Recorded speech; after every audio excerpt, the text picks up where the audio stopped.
शहर में शराब की दुकानें खोल दी और रविंद्र रैना ने एक बार भी उसको कंडेम नहीं किया।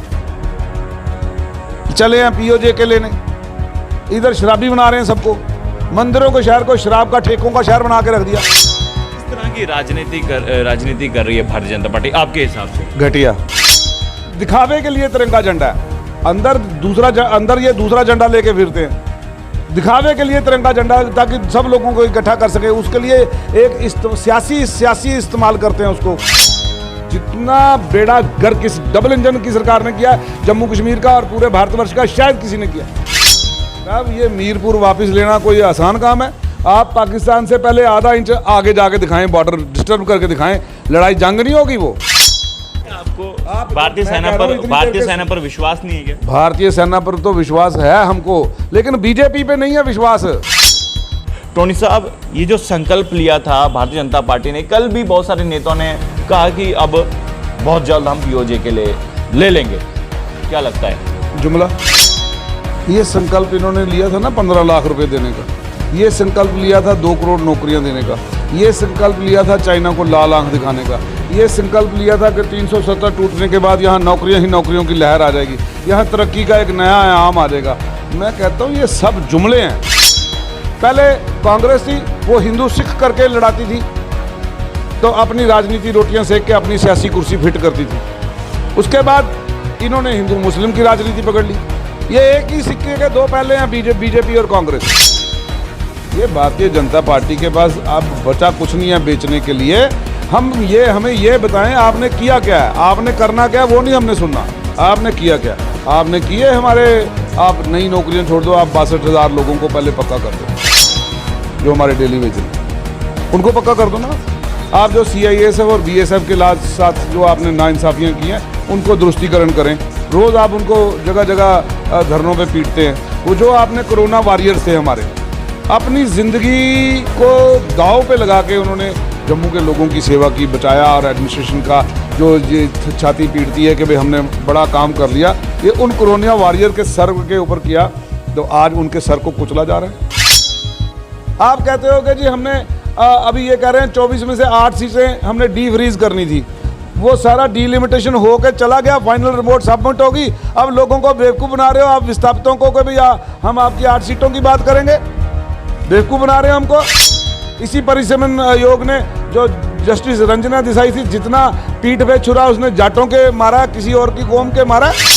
अगर आपको इतना हमदर्दी थी हमारे विस्थापितों के साथ, तो जनाब हमारा 25 लाख रुपया दिलवा दिया होता ना। अब 7 सालों से सरकार में है। ये आज निकाल रहे हैं पीओ की विधानसभा की सीटें खोलने की भरी हुंकार। तो पहले हुंकार मर गई थी आपकी, क्यों नहीं भरी हुंकार जब परिसीमन आयोग था, जब पूरा बीजेपी अगर बैठ के अपने दफ्तरों में सीटें काट के उसकी उल्टी सीधी बना सकती है।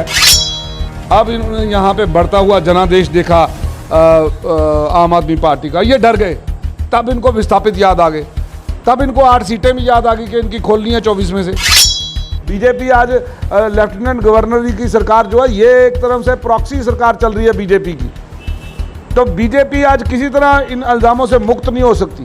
वो कहते हैं ना, उन्होंने जब पहले मलिक साहब आए थे तो जो रविंद्र रैना की तब भी एक ऑडियो आ गई थी कि ये हमारा अपना आदमी आया है। तो ये तो वो तो चलो अपना था, ये तो साबित है, ये तो पहले मंत्री थे।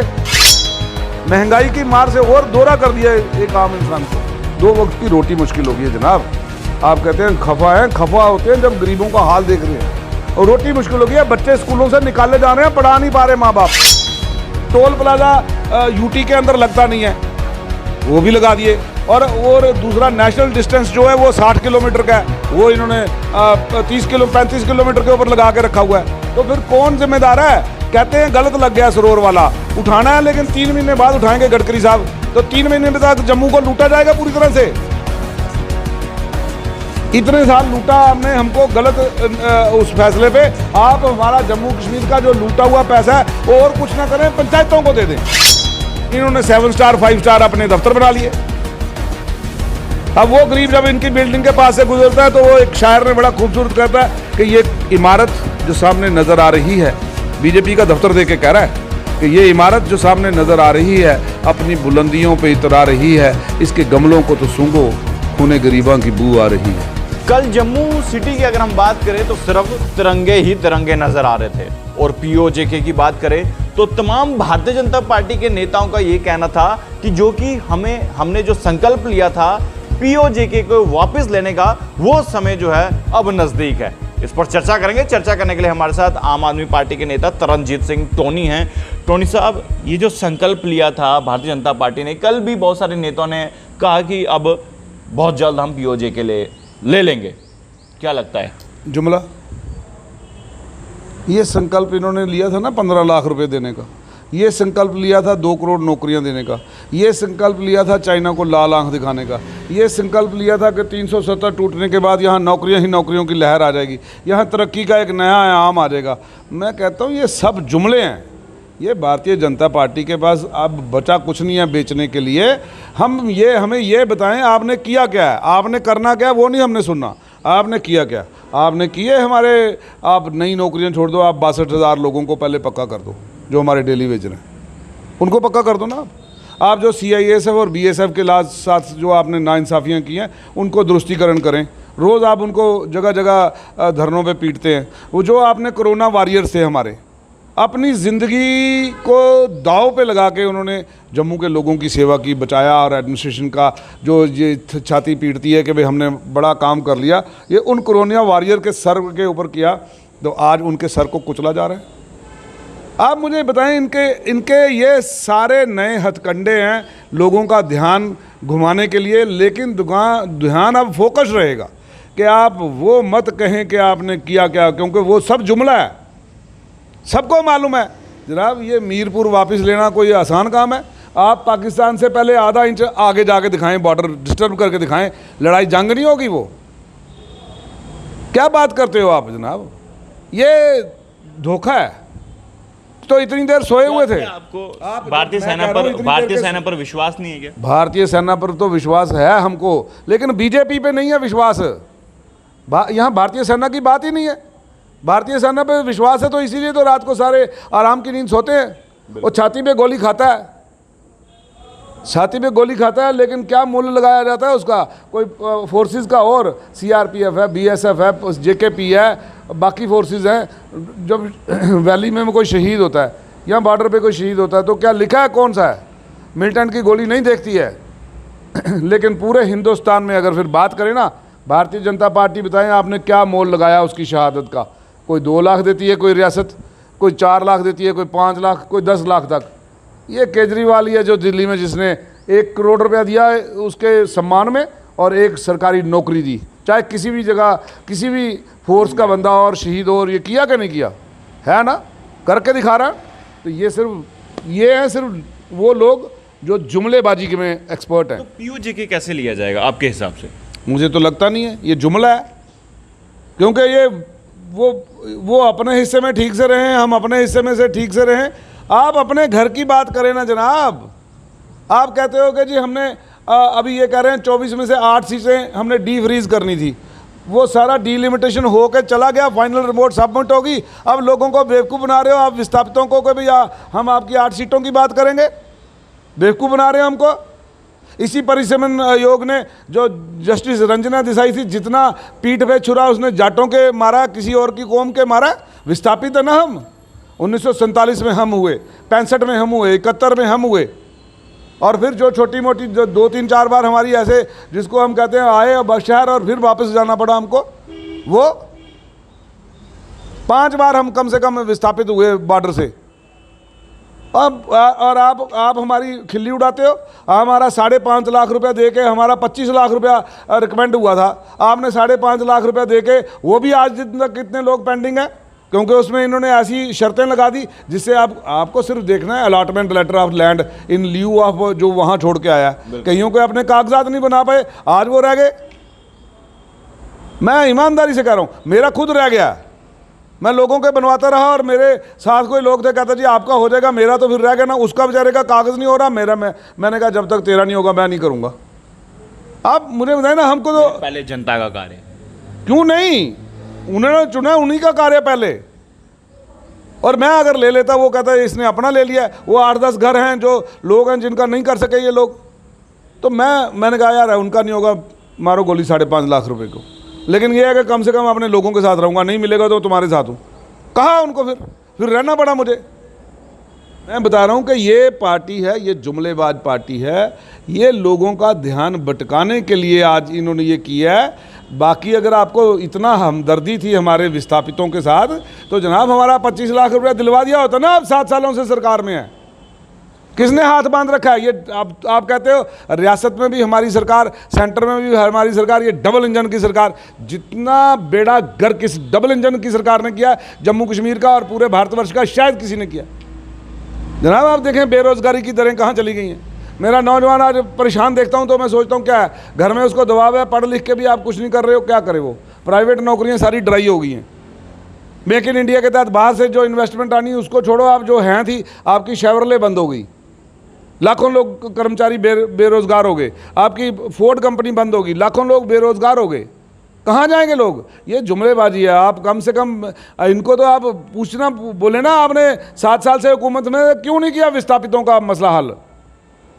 क्या वजह रह गई थी? मैं इनसे सिर्फ यही पूछना चाहता हूँ कि क्या वजह रह गई थी कि भाई आपका कोई आप मसला हल नहीं कर सकते। आज आप करते हो बात कि भाई हाँ देखो, मैं आपके सामने मैं अखबार निकाल रहा हूँ, आप भी पढ़ लो इसको। ये आज निकाल रहे हैं पीओ के की विधानसभा की सीटें खोलने की भरी हुंकार। तो पहले हुंकार मर गई थी आपकी, क्यों नहीं भरी हुंकार जब परिसमन्वय आयोग था, जब पूरा बीजेपी अगर बैठ के अपने दफ्तरों में सीटें काट के उसकी उल्टी सीधी बना सकती है। आप पर ग्वाल एरिया है, 26 साल वो रिजर्व रहा पहले छंब के साथ, अब उसको उठा के रिजर्व कर दिया आपने अखनूर के साथ। तो वहाँ के जो जनरल कैटेगरी के नेता लोग हैं या वैसे लोग हैं जिनका चुनाव में जाना होगा, विभिन्न पार्टियों से लोग हैं, वो कहाँ जाएं? ऐसे इन्होंने सिर्फ परिसमन से आप खुश नहीं हैं? वो परिसमन, वो जो डिलिमिटेशन कमीशन था वो डिस्क्रिमिनेशन कमीशन था। जितनी हमारी जाटों के साथ जो बेइंसाफ़ी की है, मुझे लगता है कि कोई जो जाट कम्युनिटी में है, अभी जो पिछले दिनों यहाँ मनदीप चौधरी यहाँ बीजेपी छोड़ के ज्वाइन करे, उनका मेन ग्राजी अगेंस्ट बीजेपी यही था। वो कह रहा हम बीच में बैठे थे, वो डिस्ट्रिक्ट प्रेसिडेंट था किसान सेल का और स्टेट का स्पोक्स पर्सन था बीजेपी का, उसके साथ कुलदीप वर्मा ज्वाइन करे। उन दोनों का ये ग्राजी ये था, जो खासकर मनदीप का, कि भाई हमारे जाटों के साथ नाइंसाफ़ी हुई है तो ऐसी पार्टी में रह के क्या करना जिसने हमारे जाटों का ही गलंक सियासी आवाज़ का दमन किया हो। तो इसलिए ये कहना कुछ और है, करना कुछ और है इनका। मैं आपको सिर्फ ये कहता चलूँ कि ये लोग वो नहीं हैं जो ये कहते हैं, वो तो ये बिल्कुल नहीं करते, क्योंकि वो जुमला होता है। अब इन्होंने दूसरी बात करी है, कश्मीर फाइल्स 2 बने, पहली से जो कम नफरत फैली है। जनाब आपको याद नहीं होगा, हम वो लोग हैं जो रात को जब पहली गाड़ी आई थी, हम नाननगर से, डिग्याना से, सिटी से हम लोग गए थे लंगर लेके के रात को विस्थापित पहुंचे, और हम काफ़ी दिन तक ये सिलसिला जारी रखा था हमने। वो क्यों नहीं दिखाया इस कश्मीर फाइल के अंदर? अगर कश्मीर फाइल आपने एजुकेट करने के लिए थी तो यूट्यूब पे डालनी थी ना। आज 300-400 करोड़ रुपया कमा के आप वो हो गए साइड में, उसके बाद वो नहीं होगी। अब वो 2 बनाओ कि और नफरत फैले, ताकि जम्मू के डोगरों ने कम उनकी सेवा की थी, वो क्यों नहीं बताया गया उस पिक्चर के अंदर? क्योंकि नफरत फैलानी थी। अब आज कौन से कितने तथ्यों के ऊपर आप कश्मीरी पंडित बात कर रहे हैं, ये ऐसा नहीं हुआ, ऐसा नहीं हुआ।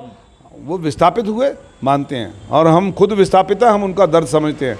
लेकिन एक बात कहें कि अब कश्मीर 2 फाइल बना दें, उसमें क्या रह गया? अब जो 2 में बनाना है आपने, सिर्फ आप देखें हमें ये भाजपा आज की डेट में एक नफ़रत की दुकान बन के रह गई है। They are distributor of hate, ये नफ़रत बांटते हैं।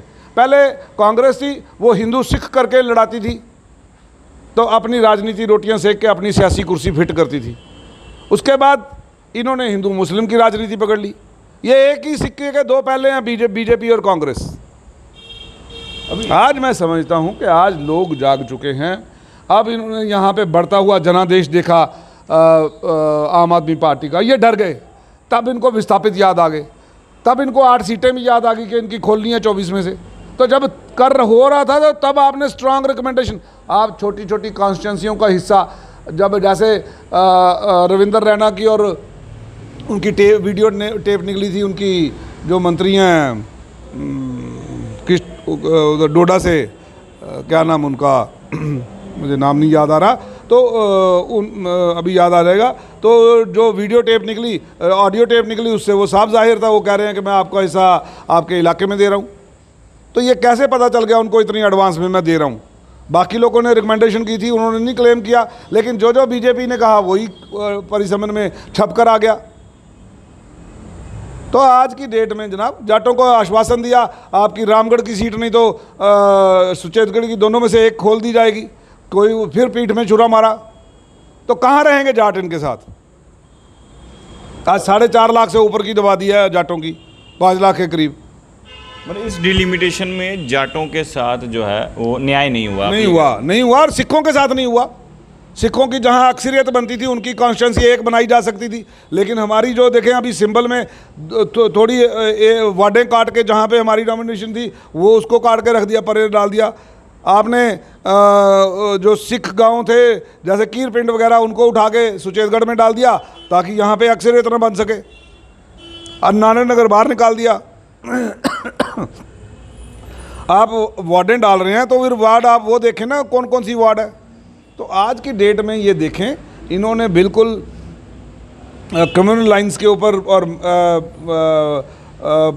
पॉलिटिकली मोटिवेटेड जो जिसको कह सकते हो, ये परिसमन आयोग की रिपोर्ट है, ये कॉम्प्रोमाइज्ड रिपोर्ट है, ये फ्री एंड फेयर रिपोर्ट नहीं है, और हम इसका विरोध करते हैं और इसको स्ट्रांगली कंडेम करते हैं। जस्टिस रंजना देसाई के द्वारा हेडेड जो ये रिपोर्ट थी, ये बेसिकली एक कॉम्प्रोमाइज्ड रिपोर्ट थी जिसका विभिन्न पार्टियों ने किया, और हम इसे सिरे से खारिज करते हैं। टोनी साहब, पीओजे के रिफ्यूजीज़ की बात करते हैं, बहुत सारे लोगों को जो है अभी भी न्याय जो है वो नहीं मिला है। आम आदमी पार्टी की तरफ से, आपकी तरफ से क्या कुछ कहना चाहेंगे जिनको जो अभी भी भटक रहे हैं? देखें, मैं उनसे ये कहूँगा कि हमारी सरकार जब बनेगी हम भरपूर न्याय देंगे हर वर्ग के लोगों को, और उसमें जो हमारे विस्थापित लोग हैं उनकी हम चर्चा करेंगे, उनका बातचीत करेंगे, और उनका जो भी मसला हमारी सरकार की तरफ पेंडिंग होगा, जम्मू कश्मीर रियासत की तरफ, क्योंकि ज़्यादा जो है ये सेंटर की तरफ है। जम्मू की रियासत ने रिकमेंड करके वो पूरा भेजा हुआ है 25 लाख का, पहले वाली सरकारों ने भी भेजा हुआ है। तो आज की डेट में सिर्फ उनको पूरा करके वापस करना था, लेकिन इन्होंने 5.5 लाख रुपए के ऊपर लिख दिया फुल एंड फाइनल पेमेंट। ये हमारे साथ इंसाफ किया कि धोखा किया, बताएं? तो ये बीजेपी का वो हिसाब है, खाने के दांत और दिखाने के और। अभी क्योंकि कल रैली में ये कहा गया कि जनाब पीओजे के लेंगे, क्या चुनाव नज़दीक होने के संकेत तो नहीं है? जनाब बस ये ध्यान भटकाने के संकेत हैं। चुनाव जब मर्जी हो जाए, चुनाव जो है उसकी बात नहीं हो रही। बात ये हो रही है कि आज इनके पास बेचने को कुछ नहीं है कि हमने इतने लोगों की नौकरियां लगाई। माइनिंग माफिया लगाया, कितनी बार बोल दिया, गवर्नर साहब के कानों तक आवाज़ नहीं पहुंचाती एडमिनिस्ट्रेशन कि माइनिंग माफिया बना रखा है आपने। वो जो स्टे है वो अनजस्टिफाइड स्टे है कि आप डीसिल्टिंग आपने रोक दी, किसके लिए? एक गरीब किसान के लिए, एक गरीब आदमी के लिए। लेकिन जो माइनिंग माफिया का आदमी है उसका लोडर जाता है, वो लोडिंग करके चलता है, ना उसको कोर्ट कुछ कहती है ना पुलिस कुछ कहती है, वो आराम से जा रहा है। ठीक है, आपने किसानों की ज़मीन बर्बाद कर दी on the name of ring road के, भाई हमें मिट्टी खोद के डालनी है। आपका जो जरखेज़ बेड है वो 100 से लेके 1000 साल तक लग जाता है उसको बनते बनते, लेकिन वो बेड पूरा उखाड़ के पूरे इलाके में इन्होंने बंजर करके रख दिया। उसको कौन जिम्मेदार है? अगर एसडीएम ने दिया कि इसको 6 फुट खुदाई करो, इन्होंने 20 फुट कर दी, कौन जिम्मेदार है? रियासती सरकार जो है आज की डेट में जो है वो परेशान है इन बातों के ऊपर कि आज आप देखें कि ये लोग जो हैं जो आज सरकारी सतहों पे बैठ गए हैं, ये इतने बेलुगाम ब्यूरोक्रेसी हो गई है कि आज इनका खुद का मसला था, इनके खुद के वर्कर कह रहे हैं कि ब्यूरोक्रेसी हमारी जो जर्नल बात है वो सुन ही नहीं रही है, खुद इनके बीजेपी के लोग कह रहे हैं। और कल इन्होंने वहाँ पे भी ये कहा कई लोगों ने कि ये चले पहले आप ब्यूरोक्रेसी को लगाम डालो। आज देखें ना, एक आदमी उठता है वो अपने मर्जी का फैसला करके रख देता है। आज ठेकेदारों को बोला जा रहा है कि आपको सीआईडियाँ करानी पड़ेंगी आपको अपना रिन्यू करवाने के लिए। आज तक इतिहास में जो 70 सालों में नहीं हुआ वो बेइंसाफ़ी हो रही है ठेकेदारों के साथ। आपने जो यहाँ के A क्लास ठेकेदार हैं उनको सब कंट्रैक्टर ठेकेदार बना के रख दिया। आपने ऐसे ऐसे कंडीशंस लगाई जो लोकल ठेकेदार क्वालिफाई नहीं कर सकता। मेलाफाइड इंटेंशन से आपने जम्मू स्मार्ट सिटी के ठेकों को, खुले हुए टेंडरों को भी आपने कैंसिल करके तो दिल्ली के ठेकेदारों को दिया तो आपका ये सीधे तौर पे आप देख रहे हैं कि आप साफ़ सुथरी सरकार देने में असमर्थ हैं। बीजेपी आज लेफ्टिनेंट गवर्नर जी की सरकार जो है, ये एक तरफ से प्रॉक्सी सरकार चल रही है बीजेपी की। तो बीजेपी आज किसी तरह इन इल्ज़ामों से मुक्त नहीं हो सकती। वो कहते हैं ना, उन्होंने जब पहले मलिक साहब आए थे तो रविंद्र रैना की तब भी एक ऑडियो आ गई थी कि ये हमारा अपना आदमी आया है। तो ये तो वो तो चलो अपना है था, ये तो साबित है, ये तो पहले मंत्री थे इसी सरकार में। तो आज की डेट में बड़ी साफ और स्पष्ट राजनीति जो है उसकी ज़रूरत है लोगों को, और लोगों को चाहिए कि लोग आज खुलकर समर्थन में आए आम आदमी पार्टी के और झाड़ू पे मोहर लगा के इनका हमेशा के लिए कल्याण कर दें, ना ही सिर्फ जम्मू कश्मीर में, पूरे भारतवर्ष में। क्योंकि आज की डेट में ये जुमलों की सरकार है, ये उन लोगों की सरकार है जो सुबह से लेकर शाम तक झूठ बेचते हैं और नफरत बेचते हैं। अगर आप लोगों को इंसाफ चाहिए तो एक ही लीडर है पूरे हिंदुस्तान में जो वो देगा, वो है केजरीवाल, केजरीवाल एंड ओनली केजरीवाल। चलिए शुक्रिया। टोनी साहब से बातचीत कर रहे थे पीओजे के रिफ्यूजीज को लेकर, क्योंकि कल जो दिन था वो दिन था जनाब पीओजे के रिफ्यूजीज के लिए, क्योंकि तमाम जम्मू शहर में तिरंगे लहराए और उसके बाद भारतीय जनता पार्टी के नेताओं ने कहा कि बहुत जल्द हम पीओजे के तिरंगे की भी बात सुन लें। इनके दफ्तरों में तिरंगे जाके उन्होंने तिरंगा का झंडा ही नहीं लगाते हैं। आज जहाँ नागपुर में तिरंगा झंडे का कितनी देर से इन्होंने तिरंगा झंडा नहीं फहराया, सिर्फ दिखावे के लिए तिरंगा झंडा है। अंदर ये दूसरा झंडा लेके फिरते हैं, दिखावे के लिए तिरंगा झंडा, ताकि सब लोगों को इकट्ठा कर सके। उसके लिए एक सियासी इस्तेमाल करते हैं उसको। अगर आपने तिरंगा झंडा, तो वहाँ पे वो जो CISF और BSF के जो प्रदर्शनकारी थे उन्होंने जाके वो झंडा लगाया इनके दफ्तर के अंदर जम्मू में भी। सो इसलिए आप किस तरह की राजनीति कर रही है भारतीय जनता पार्टी आपके हिसाब से? घटिया। और क्या कहूँ मैं इसको, काफी गुस्से में लग रहे हैं। नहीं आप मुझे बताएं ना, आप फिर वहां पे झंडा क्यों नहीं फहराते, तिरंगा क्यों नहीं फहराते? आपके दफ्तर में क्या जरूरत पड़ी कि उन बच्चों को लगाने की? आपकी वीडियो में आप ही लोगों ने बनाई है, आप देखें ना, वो क्या जरूरत पड़ी वो लगाने की। तो इसलिए ये घटिया राजनीति है, ये हमको शोभा नहीं देती। हम आज ये 7 सालों में इस देश का वो बुरा हाल हो गया है, वो बेड़ा गर्क हो गया है। गैस और 50 रुपये सिलेंडर बढ़ा दिया। ये अच्छे दिन, इसके लिए चुनी थी ये सरकार।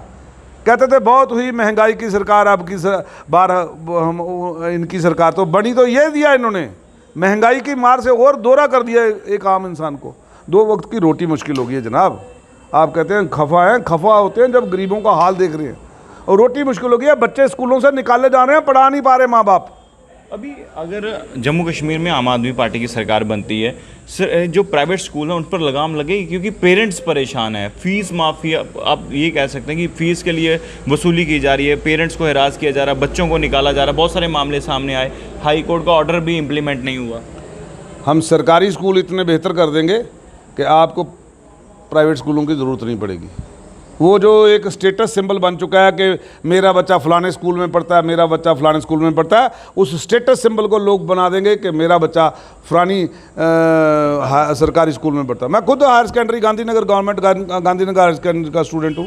तो बोले हम कहाँ किस स्टेज पे बात नहीं कर सकते तब, लेकिन अच्छी चीज़ें थी। आज बिल्डिंगें टूट रही हैं, कोई रिपेयर नहीं कर रहा। शहर में शराब की दुकानें खोल दी और रविंद्र रैना ने एक बार भी उसको कंडेम नहीं किया। चले हैं पीओजे के लेने, इधर शराबी बना रहे हैं सबको। मंदिरों के शहर को शराब का, ठेकों का शहर बना के रख दिया। अब बोलेंगे भाई हमको कर वसूलना है, हमको टैक्स से पैसा आता है, तो फिर चिट्टे की दुकानें भी खोल दें, और ज़्यादा आएगा। ये तो जम्मू कश्मीर के युवा वर्ग को आप सत्यानाश की तरफ, अंधेरे की तरफ धकेल रहे हो। एक बेरोजगार है ऊपर से। 50 और दुकानें नहीं खोली गई, यानी कि क्या लग रहा है कि टैक्स के लिए? जब इनसे पूछा गया, कहते जी वो रेवेन्यू बढ़ जाएगा हमारा। भाई रेवेन्यू बढ़ाने के चक्कर में घर घर में खोल दोगे आप? टोल प्लाजा यूटी के अंदर लगता नहीं है, वो भी लगा दिए। और दूसरा नेशनल डिस्टेंस जो है वो 60 किलोमीटर का है, वो इन्होंने 35 किलोमीटर के ऊपर लगा के रखा हुआ है। तो फिर कौन जिम्मेदार है? कहते हैं गलत लग गया सरोवर वाला, उठाना है, लेकिन 3 महीने बाद उठाएंगे गडकरी साहब। तो 3 महीने में तक जम्मू को लूटा जाएगा पूरी तरह से। इतने साल लूटा हमने, हमको गलत उस फैसले पे आप हमारा जम्मू कश्मीर का जो लूटा हुआ पैसा है और कुछ ना करें, पंचायतों को दे दें। जितना टेंडर हुए हैं तब से लेके आज दिन तक उनका पैसा उतना ट्रांसफ़र हमारी पंचायतों में कर दें, हम समझेंगे हमारे यार वापस आ गया पंचों सरपंचों को। PMAY दे दें उसका। पिछले 5 सालों से PMAY के पैसे नहीं आए और सरपंचों के गले फाड़ दिए हैं लोगों ने, उनके घरों में लड़ाई लग रही है, 2-2 4-4 दे दिए हैं, वो बेचारे ना एक को देते हैं, एक अनार 100 बीमार वाली बात है। सब आखिरी सवाल, काफ़ी समय हो चुका है और इनको चुना था कि PMAY के वो गरीब की छत डालनी है, इन्होंने 7 स्टार 5 स्टार अपने दफ्तर बना लिए। अब वो गरीब जब इनकी बिल्डिंग के पास से गुजरता है तो वो एक शायर ने बड़ा खूबसूरत कहता है कि ये इमारत जो सामने नज़र आ रही है, बीजेपी का दफ्तर दे के कह रहा है कि ये इमारत जो सामने नज़र आ रही है अपनी बुलंदियों पे इतरा रही है, इसके गमलों को तो सूंघो, खूने गरीबां की बू आ रही है। आखिरी सवाल मेरा, जिस तरह से आम आदमी पार्टी में बहुत सारे नेता शामिल हो रहे हैं, वहीं Jammu Kashmir national panthers party के चेयरमैन हर्षदेव सिंह ने पैंथर्स पार्टी छोड़ी, अब आम आदमी पार्टी का दामन थामा। क्या लग रहा है कितनी मजबूत और कितनी सशक्त होगी पार्टी? हम वेलकम करते हैं। और दूसरा देखें, पॉलिटिकल पार्टीज़ हैं और इसमें जिसका जो है जितना योगदान बनेगा वो डालेगा और पार्टी मजबूत होगी। पार्टी एक आदमी से नहीं चलती है, पार्टी बहुत सारे लोगों से चलती है और पार्टी का जनादेश बढ़ेगा और पार्टी और भी लेटर शामिल होंगे और भी बड़े कद के लोग आएंगे। तो पार्टी का जो है विचारधारा जो मानता है, जो पार्टी के डिसिप्लिन में चलने के लिए कोई भी आए तो वेलकम। चलिए, शुक्रिया। तो POJ के रिफ्यूजीज़ पर बातचीत कर रहे थे, क्योंकि बहुत सारे ऐसे रिफ्यूजीज़ भी हैं जिनको अभी भी हक नहीं मिला हुआ है और उन्हें हक से वंचित रखा गया है। और टोनी साहब से बातचीत कर रहे थे और कल जो भी बातें सामने आई, क्योंकि बहुत सारे नेताओं से हमने बातचीत की, उन्होंने कहा कि अब POJK की बारी है, अब हमने की तैयारी, इस तरह के नारे भी जो है सामने आए। लेकिन अब क्या होगा आने वाले समय में, क्योंकि क्या POJK वापस जो है वो लिया जाएगा, केंद्र में बैठी भाजपा सरकार क्या करेगी POJK को लेकर, ये तो वक्त ही बताएगा। तब तक के लिए आप लोग देखते रहिए भारत मॉनिटर, कैमरामैन साहिल यात्री के साथ। जय हिंद।